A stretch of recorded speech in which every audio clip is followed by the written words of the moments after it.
สาวนี่หนาไปแล้ว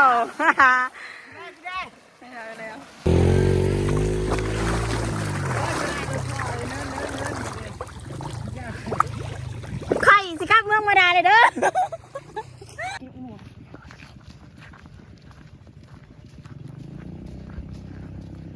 มองเขากินปลาแล้วปลากินมองมาทวนพวกนี้ไอ้ปลา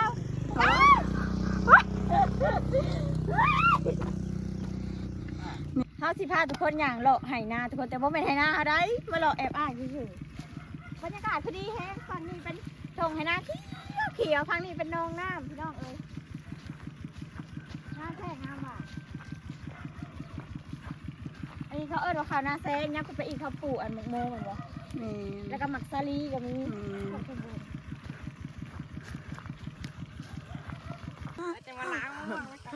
ร้านก็พากันมาแต่ไทยเดี๋ยวพี่น้องงัวพี่น้อง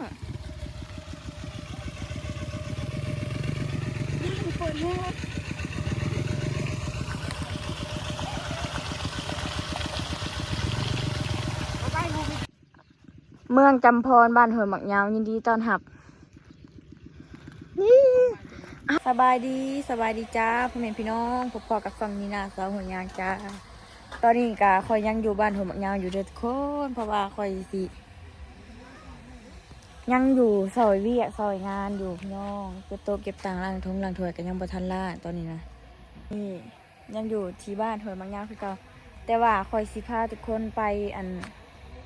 ไปหลินน้ำแบบว่าไปหลินน้ำภายระบายแบบว่าสิพาทุกคนไปเบิ่ง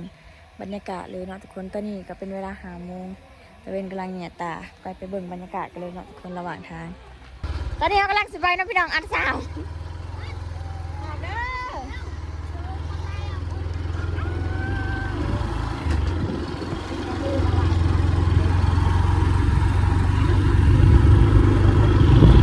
จะไปพาเคียงเอานะ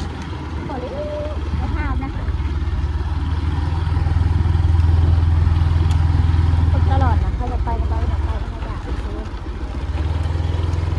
สอบบัญชี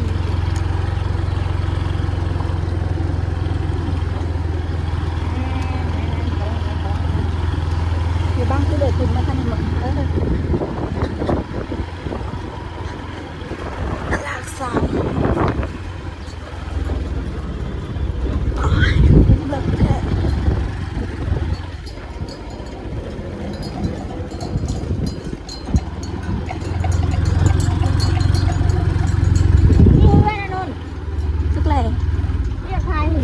ไปเบิ้งเดินมาเป็นหลังไหว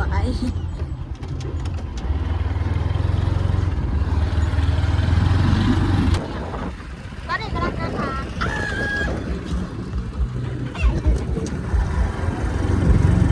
อันสาวเลย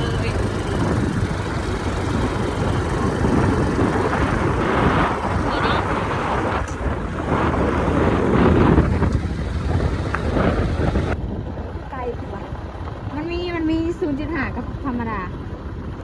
0.5นี่คือใกล้เอาตัวใกล้นี่ไปเลยไปหน่อยมาดูมาดู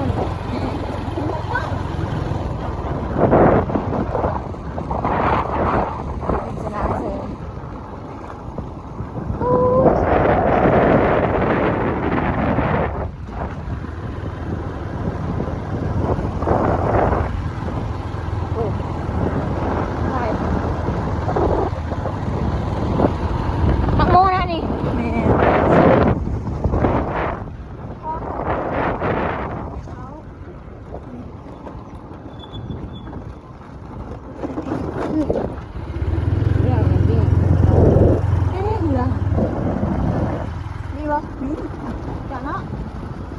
พอนะ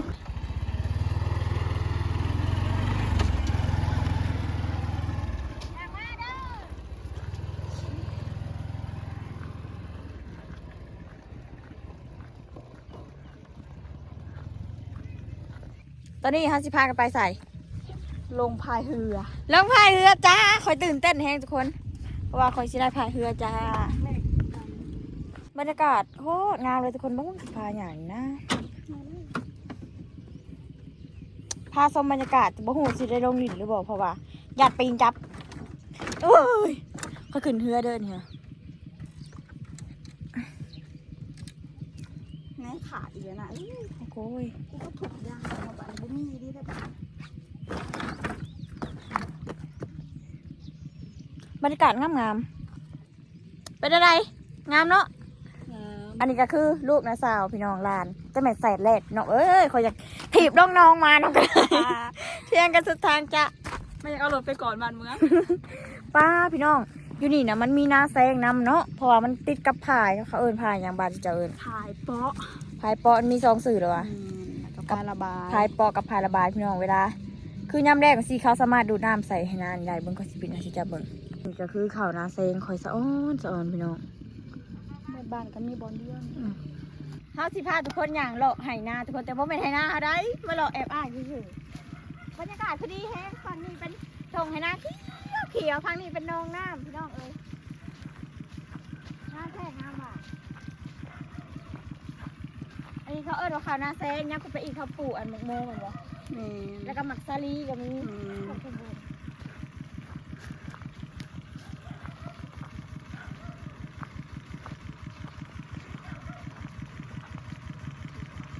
งามลีหล่อเนาะพอก่อนนี้บทจอดถ่ายรูปเท่านี้นี่พี่น้องอันนี้ก็คือ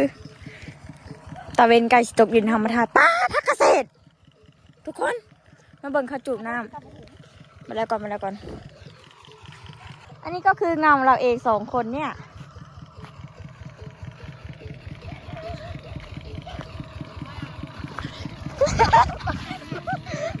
ถ่ายคลิปมาตกกันนะ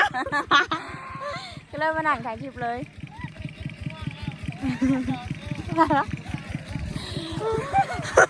เห็นเราคนตกกันนะนี่ล้างดูเลยมึงมองยังไงนี่มองกระเซ็นนะครับเราจะมาล้างโอ้ยอย่ามาว่าไทยนี่เดี๋ยวเต้ต้องตลางได้จะมาล้างร้านก็พากันมาแต่ไทยเดี๋ยวพี่น้องงัวพี่น้อง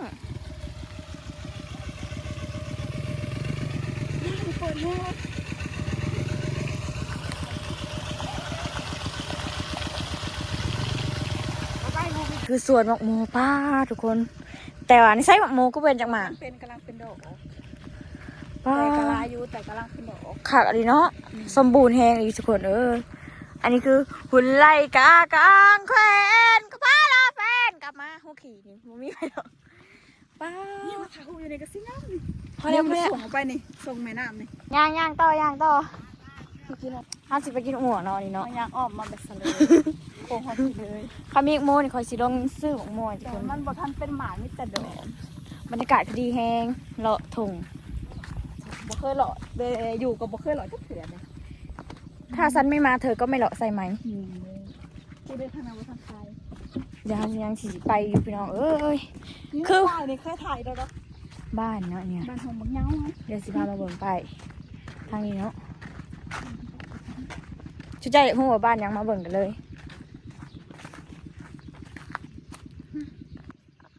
เมืองจำพรบ้านเหินหมักยาวยินดีต้อนรับนี่อ้าวเด็กหน่อยนะกินหมองปลาเอาไปมีแจ่วเลยฮะปลาเด็กหน่อยนี่ละกินหมองปลาลองถ่ายอยู่โหลดนี้งามเด้กินห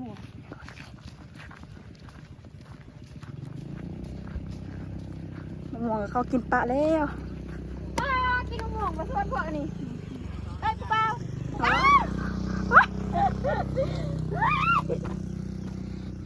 นี่คือบนเขากินมะม่วงนี่คือเขาขี่รถหลัดอันนี้เลยบริขี่น้องเขานะหมักแบบท่าทายขี่แบบบุกห้อยงัวมาเลยโอ้ยเลยว้าบรรยากาศคือฟินเขากับบุกเกอร์แล้วมันจะเถื่อนก็คือเด็กน้อย2 โตอันโดดน้ำก่อนหมูมอดากกันตีไป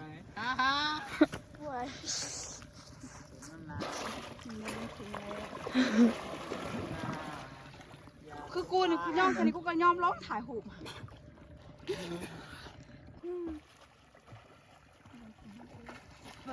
กูก็อยากลงเลยกูไปใส่มาใต้ยังเสือสีขาว ขึ้นบาคนนี้ แค่นี้สิมาสม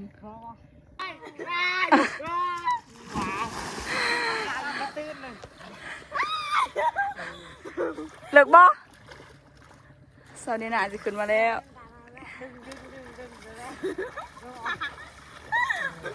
โอเคปะ ห้ามสิพาทุกคนมาโดดน้ โดด ำห้ามสิได้แตะปากก่อนน้องพี่น้อง ตีรถ ออกเด้อ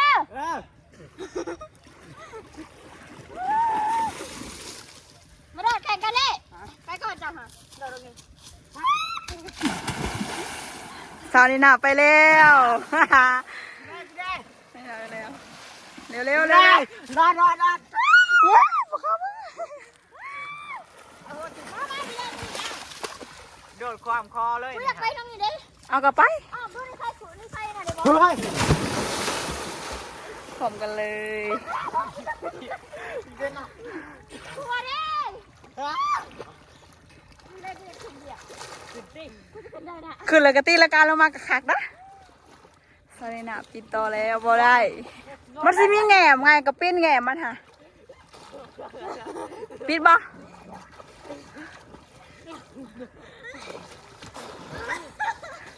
ตัวชีแรง กูขึ้นไม่ได้นุ่นเล่นกูเดียวมึงก็มาหนึ่ง มันมีแง่มันอยู่บนแม่น่ะ ถ้าพ่อมึงเยี่ยมหลังตีลังกา บรรยากาศดีแห้งเลย มา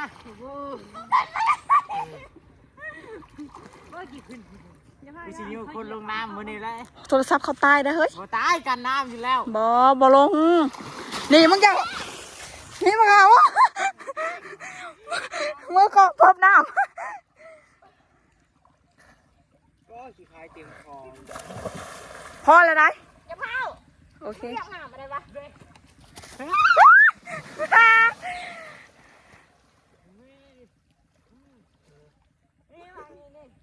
โอ้ยง่ายสองอันก็มาบอก ก็ยังบอกอยู่มันมีแงมเอาโอเคปีนละกันเลยสาวนี้น่าสิขึ้นคอนวิดีโอยังไม่ได้ออกได้ ผ่านบ้องเลยมาขึ้นเฮ้ย ยืนโอ้ยสาวนี้น่าตกคอน มาโก้ได้ก็ได้มาอยากดู สาวนี้น่าโคตรมวน อ้าวมาขึ้นมาก่อนมาว่าไปทางไหนเดี๋ยวมาเดินหลังก่อนเลยมาขึ้นก็ไม่ได้โดดใช่ไหม สาวนี้น่าขึ้นมาแล้ว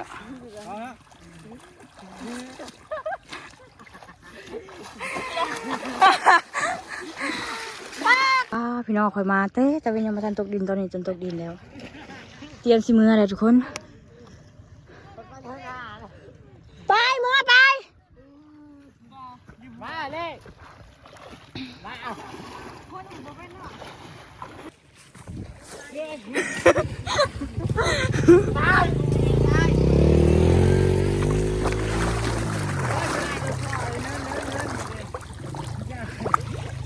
ไข่สิครับเมืองมาดาเลยเด้อ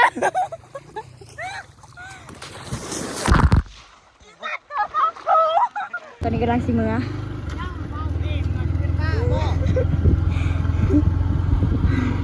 กับประเทศประเด็นย่อมาถ่ายคลิปให้ทุกคนเบิ่งที่สื่อมาดินน้ำขมวดเลยคันนี้โอกาสอยู่ไรเมืองเขาจะมาอาบ